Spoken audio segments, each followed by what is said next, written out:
पिसाळलेल्या वानराला जेरबंद करताना एक मोठी चूक झालेली आहे। वानराला मारलेला डार्ट चुकून एका नागरिकाला लागलेला आहे। वानराच्या हालचालीमुळे शूटरचा नेम चुकला आणि हा डार्ट जाऊन एका ग्रामस्थाला लागलेला आहे। बेशुद्धीचं इंजेक्शन वानराऐवजी नागरिकाला लागलं। पिसाळलेल्या वानराचा बंदोबस्त करण्यासाठी वनविभागाच्या पथकानं वानरावर मारलेला डार्ट निशाणा चुकल्यानं ग्रामस्थाला लागले, त्यामुळे वानराऐवजी ग्रामस्थ बेशुद्ध पडला।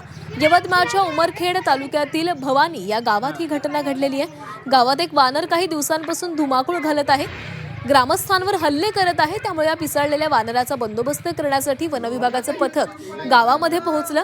त्यांनी वानराला बेशुद्ध करण्यासाठी ट्रँक्युलायझर गन मधून डार्ट सोडला, मात्र नेम चुकल्यानं तो डार्ट थेट गर्दीमध्ये उभा असलेल्या सदानंद खराटे यांना लागला। वानराऐवजी ग्रामस्थच बेशुद्ध झाल्यानं गावात तणावाचं वातावरण निर्माण झालं। जखमी सदानंद खराटे यांना तातडीनं कोर्टा येथील प्राथमिक आरोग्य केंद्रामध्ये दाखल करण्यात आलं। सध्या त्यांची प्रकृती स्थिर आहे। पिसाळलेल्या वानराला जेरबंद करण्यासाठी आता वनविभागानं पुन्हा प्रयत्न सुरू केले।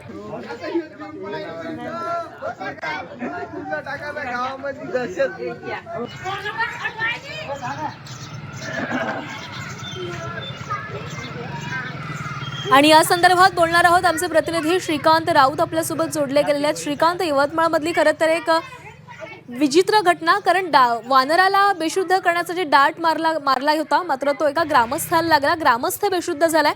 सध्या काय प्रकृती आहे ग्रामस्थाची आणि काय सध्याचं वातावरण आहे?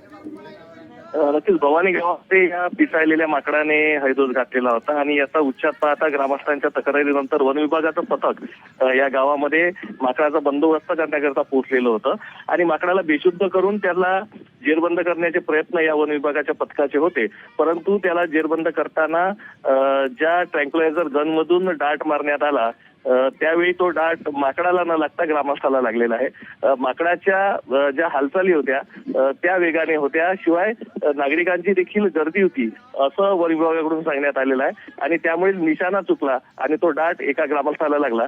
सध्या त्या ग्रामस्थाला प्राथमिक उपचार केंद्रामध्ये नेण्यात आलेला आहे। त्याची प्रकृती सध्या स्थिर असल्याचं सांगण्यात येत आहे। दुसरीकडे या माकडाला परत जेरबंद करण्याचे प्रयत्न सुरू झाले आहेत।